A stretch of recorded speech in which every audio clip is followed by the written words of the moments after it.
오늘은 하나님의 약속을 묵상하라, 하나님의 약속을 묵상하라, 그리고 그리스도의 사랑을 묵상하라, 두 가지에 대해서 살펴보도록 하겠습니다. 하나님의 약속은 묵상을 하지 않으면 아무 소용이 없다고 말씀을 하고 있어요. 정원의 장미가 그냥 꽃만 둬도 향이 나잖아요. 그런데 이것은 그냥 단순한 향에 불과하지만 향수로 만들려면 어떻게 해야 될까요?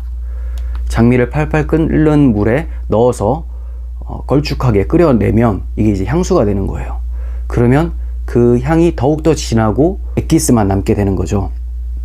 이와 같이 약속의 말씀을 읽을 때에도 우리가 은혜를 받긴 합니다. 그냥 봉독만 해도 은혜로워요. 하지만 장미의 진액과 같이, 향수와 같이 하나님의 약속의 말씀이 우리에게 풍성한 은혜, 영혼에 깊이 들어오기 위해서는 묵상이 필요하다라는 것을 말씀하고 있습니다. 그리고 약속을 금광에다가 비유를 하고 있습니다. 금광. 부자가 될 수 있는 방법은 금을 캐내는 건데, 이 묵상이라는 것이 금을 캐내는 역할을 한다는 거예요. 약속에 숨겨진 영적 황금을 파내어서 우리를 부유하게 한다라고 합니다. 하나님의 약속이 내 마음 가운데, 내 영혼 가운데 풍성해지면 그 부유하신 분이 우리 가운데 사시기 때문에, 그걸 누릴 수 있기 때문에 우리가 부유함을 느끼게 된다라는 것을 말씀하고 있는 겁니다.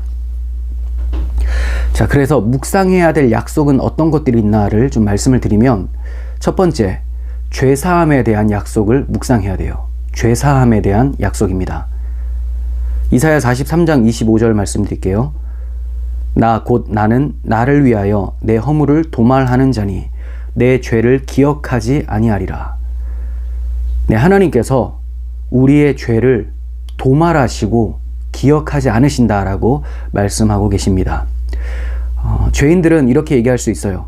나는 하나님께 너무나 큰 빚을 졌다. 내 눈물로 그분의 물병을 가득 채우지 못하니 이제 어쩐다. 이런 탄식을 할 수가 있습니다. 자, 그때 우리는 이 말씀을 기억해야 됩니다. 내가 너의 허물을 도말하겠다. 도말하다라는 단어가 무슨 의미인지 아세요? 채무자가 빌린 돈을 갚으면 상인이 회계장부에 기록한 그 채무를 지워주는 걸 얘기를 해요. 그래서 너는 나에게 빌린 돈을 다 갚았다라고 하고 영수증을 내어주는 것까지가 도말하다라는 의미라고 합니다.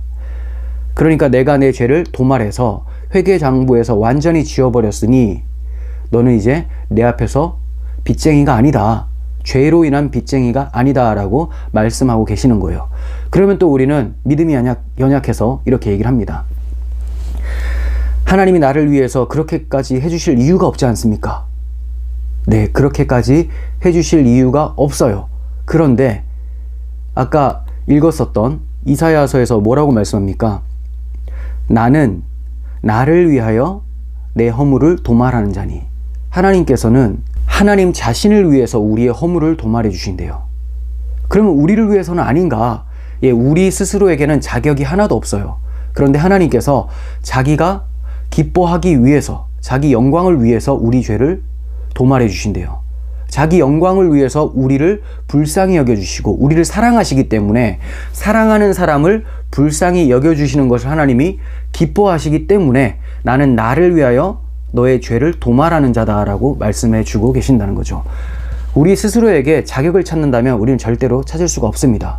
하나님께 죄사함을 얻게 해달라고 구할 수도 없는 그런 사람이라는 거죠. 하지만 하나님께서는 자기 자신을 위해서, 자신의 영광을 위해서, 자기의 기쁨을 위해서 우리의 죄를 도말해 주셨다라고 말씀하고 계십니다. 그럼 또 죄인은 이렇게 얘기를 합니다. 주님이 과연 내 죄를 다시 기억하시지는 않을까?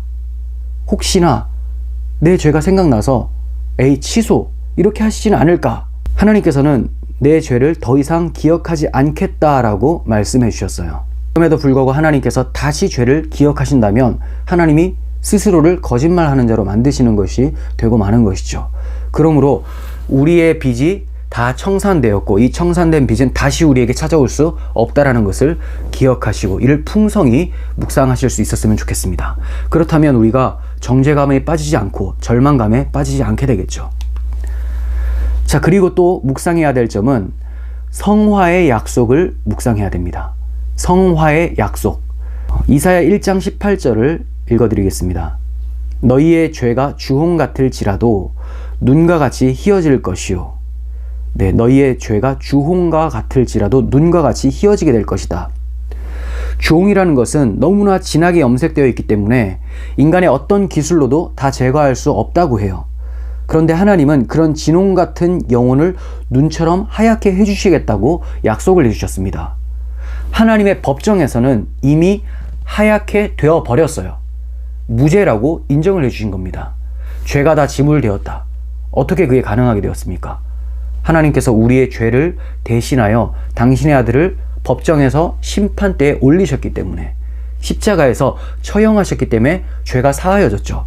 그러므로 법정에서는 이미 하나님께서 우리를 보실 때는 주홍같이 붉은 죄가 아니라 양털과 같이 흰 모습으로, 흰 눈처럼 봐주신다라는 거예요. 그렇다면 방금 읽었었던 그 말씀 뭐냐? 이사야 1장 18절의 말씀은 이미 하얗게 인정된 자들을 정말로 하얀 자로 만들어 내시겠다라는 하나님의 의지가 담겨 있는 겁니다. 우리는 비록 의롭다함을 받았지만 우리의 죄성이 여전히 남아있고 습관이 남아있어요. 그렇지만 하나님께서 거룩한 그리스도의 의를 입은 자처럼 만들어 내시겠다라고 우리에게 약속해주고 계시는 겁니다. 그러므로 내가 다소 부족하고 죄를 범할 때가 있다 하더라도 용기를 내시고, 물론 하나님 앞에 철저히 회개하셔야 됩니다. 그리고 절망하지 마시고 용기를 내시고 하나님께서 우리 안에서 일하실 그 성화의 약속을 기대하시기를 바랍니다. 자, 세 번째, 보상의 약속을 묵상해야 합니다. 보상의 약속. 이것은 우리가 하나님으로부터 구원을 받았잖아요. 그런데 이것이 아직 다 누리는 것은 아니에요. 우리가 이 땅에 발을 딛고 살고 있기 때문에, 그리고 죄악된 육체가 있기 때문에 완전히 누릴 수는 없지만 하나님께서는 반드시 완성된 하나님 나라에서 이 모든 것을 누리도록 약속해 주셨어요. 이 약속을 기억하시라는 겁니다. 아직 내 마음에 온전한 안식을 누리지 못할지라도 하나님께서는 온전한 안식의 때를 허락해 주셨고, 주님 다시 오실 때 그 나라에서 안식을 누리게 될 거예요. 그래서 히브리서 기자는 이렇게 말씀합니다. 안식할 때가 하나님의 백성에게 남아있도다. 안식할 때가 하나님의 백성에게 남아있도다. 그리스도 안에서 우리는 안식을 누리고 있지만 온전한 안식은 다시 오실 그리스도께서 우리에게 허락해 주신다. 이것을 소망 중에 기다리시기를 바랍니다. 그리고 아버지의 집은 좁아서 들어갈 곳이 없다, 이런 게 아니에요. 주님께서 말씀하셨죠. 내 아버지의 집에는 거할 곳이 많도다. 우리가 들어갈 곳이 있고 우리가 그곳에서 하나님과 함께 영생을 얻으면서 즐거워할 곳이 마련되어 있다는 겁니다. 이렇게 하나님의 약속을 묵상하다 보면 죄와 슬픔에 짓눌려서 절망하는 것이 아니라 용기를 낼 수 있게 됩니다. 자, 이제 두 번째를 살펴봅니다. 자, 엄밀히 말하면 세 번째죠. 하나님의 속성을 묵상해야 되고 하나님의 약속을 묵상해야 되고, 그리고 세 번째는 그리스도의 사랑을 묵상해야 된다라는 거예요. 그리스도의 사랑. 그리스도의 사랑은 자석과도 비슷합니다. 자석이 황금이나 진주 같은 것을 끌어당기지는 않죠. 어떤 걸 끌어당깁니까? 황금이나 진주보다는 가치가 한참 못한 철을 끌어당겨요. 철. 이와 같이 하나님께서는 자신의 피조물 중에 아주 영광스럽고 고귀해 보이는 천사들을 구원하시려고 하신 것이 아니라 흠이 있고 죄 있는 연약한 우리들을 구원하시기로 작정하셨다는 겁니다. 그래서 하나님의 사랑은 자석과 같은 사랑인데 우리의 어떠함을 보시고 끌어당기시는 것이 아니라 하나님께서 주권적으로 기뻐하시는 자들 다 끌어당기신다라는 거예요. 우리 스스로에게 어떤 자격을 찾으면 절대로 찾을 수 없다고 말씀을 드렸습니다. 하지만 하나님께서 우리 자신을 기뻐하시기 때문에, 우리 각자를 즐거워하시기 때문에 택하여 불러주신다라는 거죠. 초대교회도 마찬가지였어요. 사도 바울이 이렇게 얘기를 하죠. 우리 중에는 문벌 좋은 자, 지식이 많은 자, 부자도 많이 없다. 지혜로운 자도 많지 않고 영향력 큰 자도 많지 않다라고 얘기를 해요. 이것은 우리의 어떠한 모습을 보고 하나님이 택하시고 부르신다는 게 아닙니다. 하나님이 기뻐하시는 뜻대로 불러주셨다는 거. 그것에 오히려 우리는 감사하고 감격할 수 있어야 됩니다. 자, 그리고 그리스도의 사랑은 죽음처럼 강력한 사랑이다.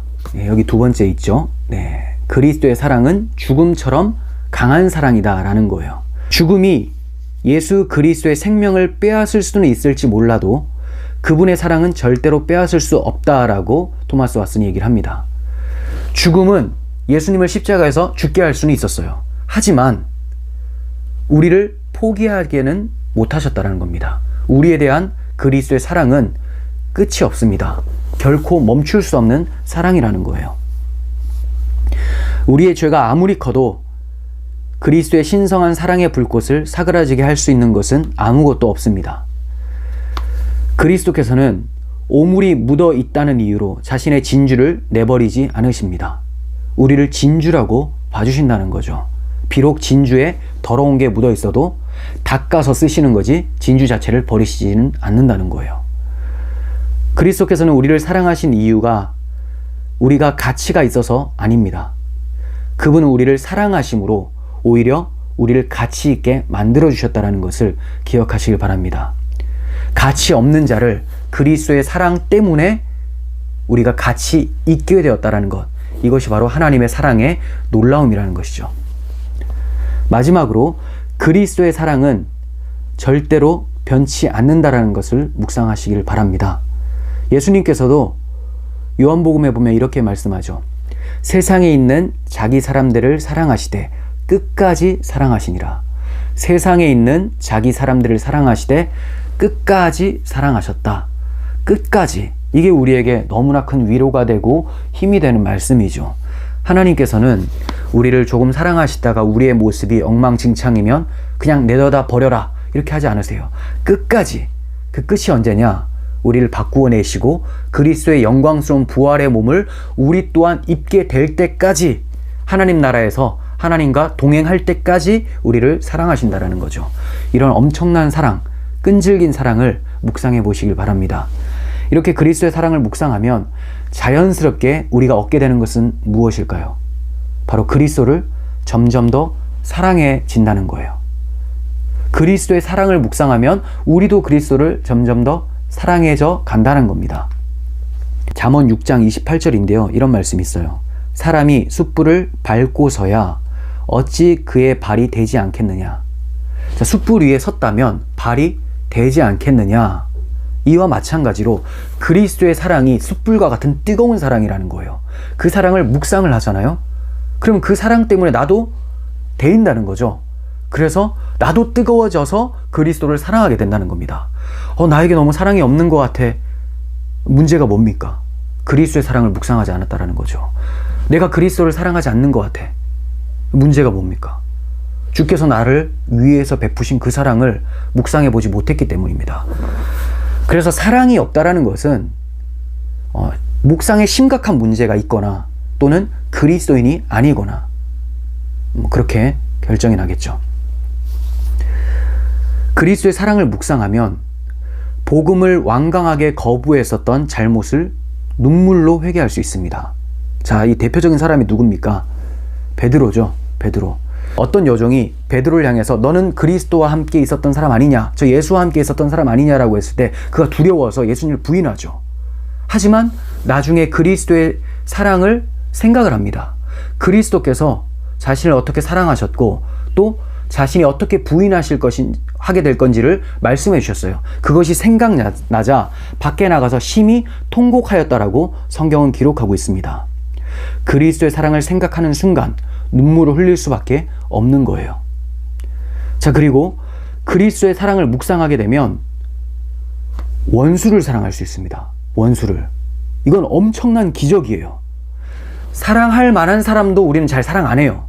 하지만 원수를 사랑한다는 것은 불가능입니다. 인간에게 나올 수 없는 거예요. 그럼에도 불구하고 이것을 가능하게 하는 이 기적이 뭐냐? 그리스도의 사랑을 묵상할 때 나타난다는 겁니다. 자, 어떻게 그게 가능합니까? 그리스도께서 원수인 나를 사랑하셨기 때문에, 원수인 나를 사랑하셨기 때문에. 그래서 우리가 너무 미운 사람이 있는데 기도를 하면, 묵상을 하게 되면 마음이 풀어지게 되죠. 왜 풀어지냐? 그리스도께서 나를 사랑해 주셨는데 나는 저 사람에 대해서 계속해서 분을 내고 있다면 그리스도의 사랑을 온전히 묵상할 수가 없어요. 경험할 수가 없습니다. 그리스도의 사랑이 숯불과 같이 뜨겁다고 했어요. 이게 되어지니까 내 마음도 녹아져 내리게 되고 다른 사람을 사랑할 수 있게 되는 것이죠. 문제는 우리가 사랑할까봐, 그 원수와 같은 사람을 사랑할까봐 기도하지 않거나 묵상하지 않는 것, 이게 문제죠. 그래서 기도하면 항상 을이 되죠. 갑이 아니라 을이 돼요. 그래도 그것이 바로 하나님이 주신 평강 가운데 임하는 것이기 때문에 부지런히 묵상하시고 기도하시길 바랍니다. 그리스도는 원수들을 위해서 아버지여 저들을 용서하소서라고 기도해 주셨습니다. 그리고 자기를 피 흘려 죽게 한 사람들을 위해서 눈물을 흘리셨고, 자기에게 쓴 쓸개즙과 신 포도주를 준 사람들을 위해서 피를 흘리시고 그 보혈을 그들에게 마시게 하셨습니다. 그래서 그들이 그 예수님을 믿고 구원을 얻게 되는 것이죠. 어거스틴은 이렇게 말씀했어요. 그리스도께서는 십자가라는 강단에서 원수를 사랑하라라고 가르치셨다. 몸소 보여주신 거예요. 내가 원수인 너희들을 위해서 이렇게 메어 달린다. 그걸 본 사람들은 누구나 예수님의 설교를 십자가에서 듣게 되고 보게 되는 거죠. 그래서 그것을 들은 사람들은 믿음으로 화해해야 되겠죠. 변화해야 되겠죠. 그래서 원수를 사랑하게 된다라는 것을 말씀하고 있습니다. 또 그리스도의 사랑을 묵상하면 그분이 떠나 계신 것 같은 상황에서도 용기를 잃지 않게 됩니다. 주변을 돌아봐도 아무도 없는 것 같고 하나님의 임재는 나에게서 떠난 것 같이 느껴질 때라도 그리스도께서 나를 어떻게 사랑해 주셨는가, 하나님께서 당신의 아들을 내어주시기까지 사랑하셨는데 지금 이 상황에서 나를 놓으시겠는가, 이런 생각을 하게 된다면 우리는 용기를 잃지 않고 절망하지 않을 수 있게 됩니다. 그리스도께서 다시 나타나실 때까지 인내하면서 기다릴 수 있게 되는 거죠. 하나님께서는 자기 백성들을 그렇게 오래 내버려 두지 않으세요. 히브리서 10장 37절, 잠시 잠깐 후면 오실 이가 오시리니, 네, 잠시 잠깐 후면 오실 분이 오신다고 약속해 주셨습니다. 우리가 생각할 때 먼 것 같고 오래 기다리는 것 같지만 하나님은 그게 잠시다라고 합니다. 그리스도를 날마다 묵상하고 그분이 오실 것을 기대하고 있는 사람에게는 날마다 동행하고 있기 때문에 잠시처럼 느껴집니다. 하지만 우리가 그리스도를 생각지도 않고 그리스도께 불평하고 있다면 그 시간은 점점 길게 느껴질 거예요. 그리스도께서는 곧 오십니다. 이것을 기억하시고 주님 오실 때까지 우리의 믿음을 잘 지키면서 충분히 그리스도의 사랑과 또 그리스도의 약속을 묵상하시면서 승리의 삶을 살아가시기를 소원합니다.